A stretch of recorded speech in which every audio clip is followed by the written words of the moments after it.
Weekend ಬಳಿಕ ಊರುಗಳಿಗೆ ತೆರಳಿದ್ದವರು ನಿನ್ನೆ ಬೆಂಗಳೂರು ನಗರಕ್ಕೆ ವಾಪಸ್ಸಾಗಿದ್ರು. ಇದರಿಂದ ಬೆಂಗಳೂರು ಗ್ರಾಮಾಂತರ ಜಿಲ್ಲೆಯ ನೆಲಮಂಗಲದ ಬಳಿ ರಾಷ್ಟ್ರೀಯ ಹೆದ್ದಾರಿ 75ರಲ್ಲಿ ಟ್ರಾಫಿಕ್ ಜಾಮ್ ಉಂಟಾಗಿತ್ತು. ಹೆದ್ದಾರಿಯ ಸರ್ವಿಸ್ ರಸ್ತೆಯಲ್ಲೂ ವಾಹನ ಸವಾರರು ಪರದಾಡಿದ್ರು. ಟ್ರಾಫಿಕ್ ಜಾಮ್ನಲ್ಲಿ ಸಿಲುಕಿ 108 ಆಂಬ್ಯುಲೆನ್ಸ್ ವಾಹನ ಪರದಾಡಿದೆ.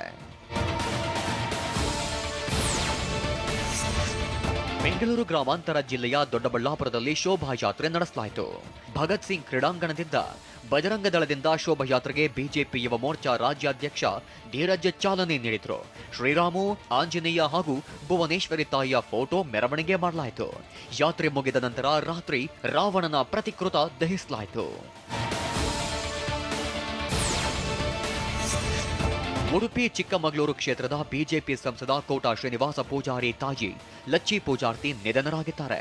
ಕುಂದಾಪುರ ತಾಲೂಕಿನ ಕೋಟ ಗ್ರಾಮದ ಮನೆಯಲ್ಲಿ 97 ವರ್ಷದ ಲಚ್ಚಿ ಪೂಜಾರ್ತಿ ಉಸಿರು ನಿಲ್ಲಿಸಿದ್ದಾರೆ. ಇಂದು ಕೋಟದ ತೋಟದಲ್ಲಿ ಅಂತ್ಯಕ್ರಿಯೆ ನಡೆಸಲಾಗುವುದು. ಸಿಎಂ ಸಿದ್ದರಾಮಯ್ಯ ಏನ್ ಹೆಬ್ಬೆಟ್ಟ ಫೈನಾನ್ಸ್ ಮಿನಿಸ್ಟರ ಎಂದು ಸಿಟಿ ರವಿ ವಾಗ್ದಾಳಿ ನಡೆಸಿದ್ದಾರೆ. ರಾಜಕಾರಣ ಯಾರ ಮನೆಯೋ ಆಸ್ತಿಯೂ ಅಲ್ಲ ಎಂದು ಸತೀಶ್ ಜಾರಕಿಹೊಳಿ ಗುಡುಗಿದ್ದಾರೆ. ದರ್ಶನ್ ಹಣೆಬರಹ ಏನೂ ಮಾಡಲು ಆಗಲ್ಲ ಎಂದು ಶಿವಣ್ಣ ಹೇಳಿದ್ಯಾಕೆ? ಈ ಸುದ್ದಿಗಳನ್ನು ನೋಡೋಣ ಸಮಗ್ರ ನ್ಯೂಸ್ ಟಾಪ್ 9 ನಲ್ಲಿ.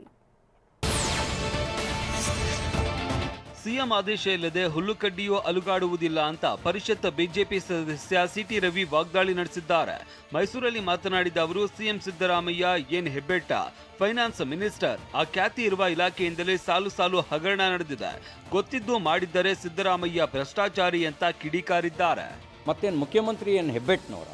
ಫೈನಾನ್ಸ್ ಮಿನಿಸ್ಟ್ರು ಅನ್ಪಡ್ ಅಲ್ಲ, ಅತ್ಯಂತ ಮೇಧಾವಿ, ಬುದ್ಧಿವಂತ, ಅತಿ ಹೆಚ್ಚು ಬಾರಿ ಬಜೆಟ್ ಮಂಡಿಸಿರುವಂಥ ಖ್ಯಾತಿ ಅವರಿಗಿದೆ.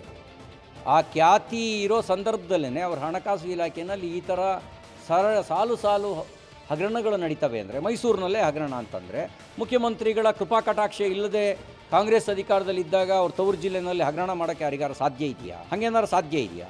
ಸಾಧ್ಯ ಇದ್ದರೆ ಇವರು ದುರ್ಬಲ ಮುಖ್ಯಮಂತ್ರಿ, ಗೊತ್ತಿದ್ದು ಮಾಡಿದ್ದಾರೆ ಅಂದರೆ ಇವರು ಭ್ರಷ್ಟಾಚಾರಿ ಮುಖ್ಯಮಂತ್ರಿ. ವಾಲ್ಮೀಕಿ ನಿಗಮ ಮುಡಾದ ಭ್ರಷ್ಟಾಚಾರ ಮುಚ್ಚಿ ಹಾಕೋದಕ್ಕೆ ಸಿಎಂ ಡಿಸಿಎಂ ರಾಜಕೀಯ ನಾಟಕ ಆಡ್ತಾ ಇದ್ದಾರೆ ಅಂತ ಪರಿಷತ್ ಸದಸ್ಯ ಸಿಟಿ ರವಿ ವಾಗ್ದಾಳಿ ನಡೆಸಿದ್ದಾರೆ. ಮೈಸೂರಲ್ಲಿ ಮಾತನಾಡಿದ ಅವರು, ಸಿಎಂ ಮೂಗಿನಡಿ ಸಾವಿರಾರು ಕೋಟಿ ಮೌಲ್ಯದ ಮುಡಾ ಆಸ್ತಿ ಕಳ್ಳರ ಪಾಲಾಗಿದೆ ಅಂತ ಕಿಡಿಕಾರಿದ್ದಾರೆ. ಈಗ ಮುಖ್ಯಮಂತ್ರಿಗಳ ಮೂಗಿನಡಿನಲ್ಲಿ ಸಾವಿರಾರು ಕೋಟಿ ರೂಪಾಯಿನ ಮೂಡಾದ ಆಸ್ತಿ ಕಳ್ಳಕ್ಕಾಕಿರೋ ಪಾಲಾಗತ್ತೆ. ಅದು 69ನೇ ಇಸ್ವಿಲಂತೆ. 69ನೇ ಇಸ್ವಿನಲ್ಲಿ 55 ವರ್ಷದ ನಂತರ ಅವ್ರಿಗೆ ಜ್ಞಾನೋದಯ ಆಗುತ್ತೆ. ಅವ್ರಿಗೆ ಅರ್ಜಿ ಕೊಡ್ತಾರೆ. ಈ ಮಹಾನ್ ಭಾವರು ಲಕ್ಷ ಅಡಿಯನ್ನು ಅವರಿಗೆ ಬರೆದು ಕೊಟ್ಬಿಡ್ತಾರೆ. ಎಂಥ ಒಂದು ಲೂಟಿ! ಬಹುಶಃ ಇವ್ರ ಲೂಟಿನ ನೋಡಿದ್ರೆ ಚಾರ್ಲ್ಸ್ ಸೋಬ್ರಾಜಿಗೆ ಅನಿಸುತ್ತೆ, ಇವ್ರ ಮುಂದೆ ನಾನು ಏನೂ ಅಲ್ಲ ಅಂತೇಳಿ.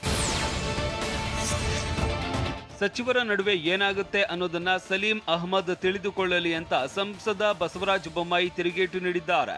ಹಾವೇರಿಯಲ್ಲಿ ಮಾತನಾಡಿದ ಅವರು, ಸಿಎಂ ಡಿಸಿಎಂ ನಡುವೆ ಏನಾಗ್ತಾ ಇದೆ ಅಂತ ತಿಳಿದುಕೊಳ್ಳಲಿ.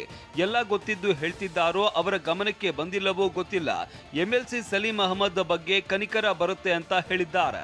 ಸಲೀಂ ಅಹಮದ್ ಅವರಿಗೆ ವಿಧಾನ ಪರಿಷತ್ ಸದಸ್ಯರು, ವಿಧಾನಸಭೆಯ ಸದಸ್ಯರು, ಉಪಮುಖ್ಯಮಂತ್ರಿಗಳು, ಮಂತ್ರಿಗಳ ನಡುವೆ ಏನಾಗುತ್ತೆ ಸ್ವಲ್ಪ ಅವ್ರು ತಿಳ್ಕೊಳ್ಳಿ. ಅವ್ರಿಗೆ ಗೊತ್ತಿದ್ದು ಹಿಂಗೆ ಹೇಳ್ತಾ ಇದ್ದಾರೆ. ಅವ್ರ ಪಾಪ ಏನು ಮಾಡೋಕ್ಕಾಗುತ್ತೆ? ಸಲೀಂ ಅಹಮದ್ ಅವ್ರ ಬಗ್ಗೆ ಕನಿಕರೆ ಬರ್ತದೆ. ಅವ್ರ ಕಾಲು ತೆಳಗೆ ನೆಲ ಸರಿತಾ ಇದ್ರು ಗೊತ್ತಾಗ್ತಾ ಇಲ್ಲ ಅಂದ್ರೆ ನಾನೇನು ಮಾಡೋಕ್ಕಾಗುತ್ತೆ?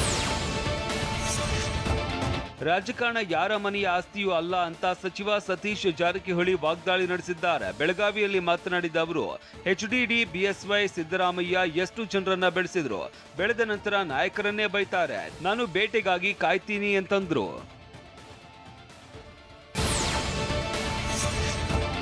ಸಿಎಂ ಕಾಂಗ್ರೆಸ್ ಪಕ್ಷಕ್ಕೆ ಸೇರಿದವರು, ಅವರೇ ತೀರ್ಮಾನ ಮಾಡ್ತಾರೆ ಅಂತ ಕೇಂದ್ರ ಸಚಿವ ಎಚ್ಡಿ ಕುಮಾರಸ್ವಾಮಿ ಹೇಳಿದ್ದಾರೆ. ಶಿವಮೊಗ್ಗದಲ್ಲಿ ಮಾತನಾಡಿದ ಅವರು, ಸಿಎಂ ಬದಲಾವಣೆ ಮಾಡೋದನ್ನ ಆ ಪಕ್ಷದ ಹೈಕಮಾಂಡ್ ಮಾಡುತ್ತೆ, ನಾನು ಏನು ಹೇಳೋದಿಲ್ಲ ಅಂತ ಹೇಳಿದ್ರು.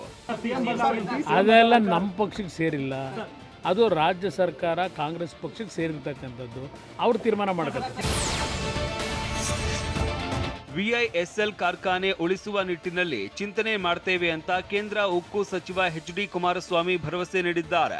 ಶಿವಮೊಗ್ಗದಲ್ಲಿ ಮಾತನಾಡಿದ ಅವರು, ಅಧಿವೇಶನ ನಡೀತಾ ಇರೋದ್ರಿಂದ ಸಾರ್ವಜನಿಕವಾಗಿ ಹೇಳೋದಕ್ಕೆ ಆಗಲ್ಲ. ಕಾರ್ಖಾನೆ ಪುನಶ್ಚೇತನಗೊಳಿಸುವ ಕುರಿತು ಸಾಕಷ್ಟು ಮಾಹಿತಿ ಪಡೆದಿದ್ದೇನೆ ಅಂತ ಹೇಳಿದ್ರು. ಯಾವ ರೀತಿಯಲ್ಲಿ ಇದನ್ನು ಮುಂದಿನ ದಿನಗಳಲ್ಲಿ ಪುನಶ್ಚೇತನಗೊಳಿಸ್ತಕ್ಕಂಥದ್ದು ಮಾಡಲಿಕ್ಕೆ ಸಾಧ್ಯ ಅಂತಕ್ಕಂಥ ಮಾಹಿತಿಗಳನ್ನು ಪಡೆದಿದ್ದೇವೆ. ಈಗಾಗಲೇ ಕೇಂದ್ರದಲ್ಲಿ ಲೋಕಸಭೆಯ ಕಲಾಪಗಳೇನು ನಡೀತಾ ಇದೆ, ಕಲಾಪಗಳು ನಡೀತಕ್ಕಂಥ ಸಂದರ್ಭದಲ್ಲಿ ಕೆಲವು ನಿರ್ಧಾರಗಳನ್ನು ನಾನು ಸಾರ್ವಜನಿಕವಾಗಿ ಪ್ರಕಟ ಮಾಡಲಿಕ್ಕಾಗಲ್ಲ. ಕನ್ನಡ ಚಿತ್ರರಂಗ ಬೆಳೆಯಲಿ, ಒಳ್ಳೆಯ ಚಿತ್ರಗಳು ಬರಬೇಕು ಅಂತ ಸಿಎಂ ಸಿದ್ದರಾಮಯ್ಯ ಸಲಹೆ ನೀಡಿದ್ದಾರೆ. ಬೆಂಗಳೂರಲ್ಲಿ ಮಾತನಾಡಿದ ನಿರ್ಮಾಪಕರ ಸಂಘದ ನೂತನ ಕಟ್ಟಡ ಉದ್ಘಾಟಿಸಿ ಮಾತನಾಡಿದ ಅವರು, ನಿರ್ಮಾಪಕರು ಒಳ್ಳೆಯ ಚಲನಚಿತ್ರ ಮಾಡುವಂತಾಗಲಿ, ಏನೇನು ಸಮಸ್ಯೆ ಇದೆಯೋ ಅದರ ಬಗ್ಗೆ ವಿಸ್ತೃತವಾಗಿ ಚರ್ಚಿಸೋಣ ಅಂತಂದ್ರು.